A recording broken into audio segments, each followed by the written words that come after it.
Oke, kita bahas topik yang lagi panas banget nih, kecerdasan buatan atau AI kan lagi digembar-gemborin bakal mengubah dunia pendidikan total. Kita dengar di mana-mana, katanya AI bisa bikin pembelajaran jadi personal, nilai tugas otomatis, jadi guru bisa lebih fokus ke hal lain yang lebih penting. Pokoknya hype-nya gede banget kan? Tapi pertanyaannya, apa benar di kelas kejadiannya kayak gitu?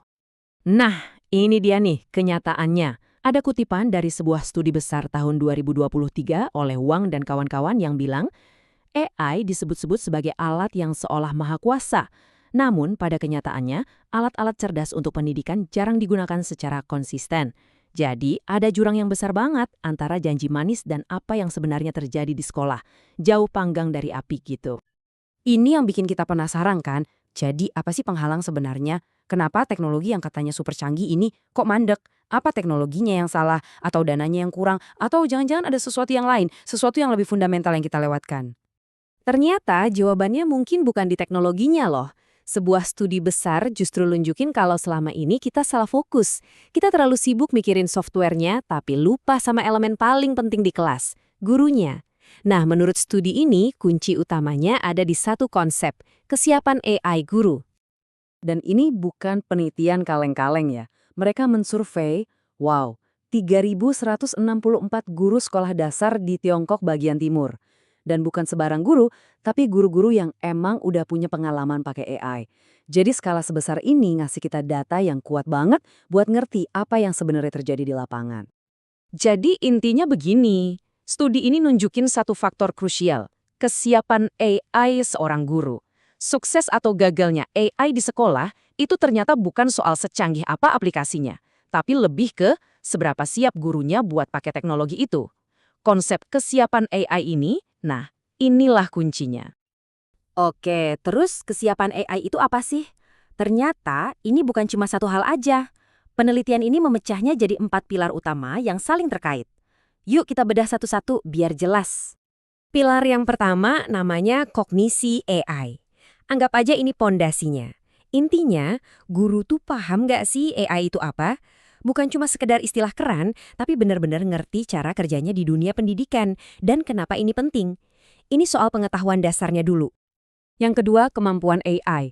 Nah, kalau tadi teori, sekarang prakteknya. Nggak cukup cuma tahu soal AI, guru juga harus bisa milih alat yang pas, dan yang paling penting bisa gunain alat itu dengan efektif pas ngajar. Ini soal skillnya, soal bisanya. Pilar ketiga, visi AI. Kalau yang ini, kita ngomongin soal masa depan.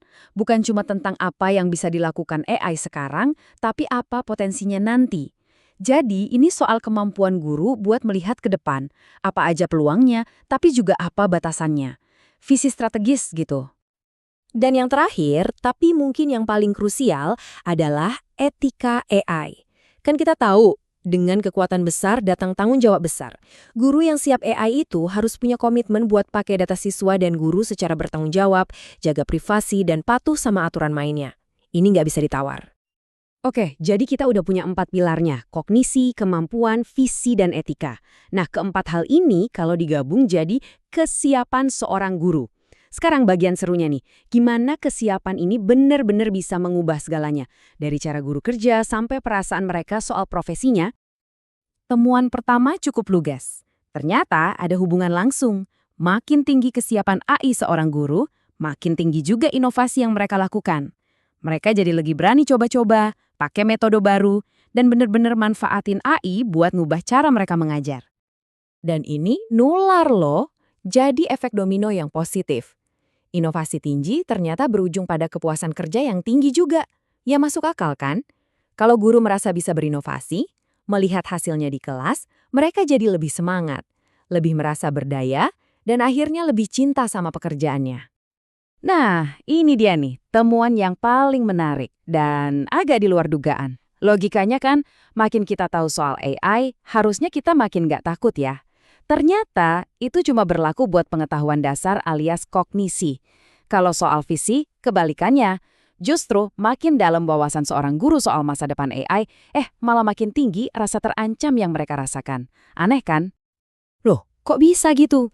Nah, para peneliti bilang, semakin jelas visi seseorang tentang AI, semakin banyak ancaman yang mungkin ia rasakan darinya. Kenapa?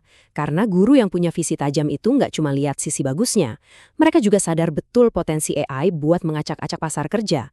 Mereka paham, AI mungkin nggak bakal gantiin guru 100%, tapi bisa banget mengubah peran mereka, atau bahkan mengurangi jumlah pekerjaan guru di masa depan. Pemahaman mereka lebih dalam, dan ya, sedikit lebih bikin cemas. Oke, dari semua data tentang 4 pilar tadi, penelitian ini akhirnya mengelompokkan ribuan guru itu ke dalam 3 profil yang beda-beda. Kira-kira seperti apa ya pembagiannya? Yuk kita lihat. Nah, ini dia rinciannya. Ternyata kelompok paling besar, 41% ada di level kesiapan menengah. Mereka ini yang nanggung, tahu sedikit tapi belum mantap. Terus ada 32% di kesiapan rendah dan 27% di kesiapan tinggi. Yang menarik, kelompok rendah dan tinggi ini jumlahnya hampir imbang. Nunjukin ada semacam polarisasi gitu di antara para guru. Tabel ini ngerangkum semuanya dengan jelas banget. Coba deh lihat, kelompok yang kesiapannya tinggi, ancaman yang dirasakan rendah, tapi inovasi dan kepuasan kerjanya paling tinggi. Sekarang bandingin sama yang kesiapannya rendah. Mereka ngerasa paling terancam, inovasinya paling rendah, kepuasan kerjanya juga paling rendah. Polanya kelihatan banget kan? Kesiapan ini benar-benar jadi penentu segalanya. Nah, ini ada satu temuan lagi yang mengejutkan. Biasanya kan kita mikir kesiapan teknologi itu beda antara guru di kota dan di desa, atau antara guru laki-laki dan perempuan. Ternyata studi ini nemuin kalau gender atau lokasi itu hampir nggak ada pengaruhnya sama sekali. Jadi, seorang guru perempuan di pelosok bisa aja sama siapnya dengan AI kayak guru laki-laki di kota besar. Ini benar-benar ngerusak asumsi kita selama ini. Jadi setelah tahu semua ini, terus gimana? Apa yang harus dilakukan sekolah? Pesannya jelas banget, dan ini penting. Masalahnya bukan soal teknologi, tapi soal guru. Jadi udahan deh fokus beli gadget paling canggih. Mendingan investasinya dialihkan ke manusianya, ke para guru. Studi ini ngasih kita semacam peta jalan yang isinya 3 langkah. Pertama, latih guru untuk siap. Jadi pelatihannya itu harus bangun skill praktik, visi ke depan, dan kesadaran etis. Bukan cuma ngajarin coding. Kedua, dorong akuntabilitas. Tanamkan rasa tanggung jawab etis dari dalam diri guru, karena itu bahkan lebih efektif daripada sekedar bikin peraturan. Dan ketiga, fokus pada kebutuhan nyata. Lupakan stereotip gender atau lokasi. Dengarkan apa yang benar-benar jadi kekhawatiran para guru soal AI, dan bantu mereka. Jadi, pada akhirnya, kita harus membalik cara berpikir kita. Selama ini kita selalu bertanya, kapan ya AI siap untuk sekolah kita? Studi ini nunjukin kalau itu pertanyaan yang salah.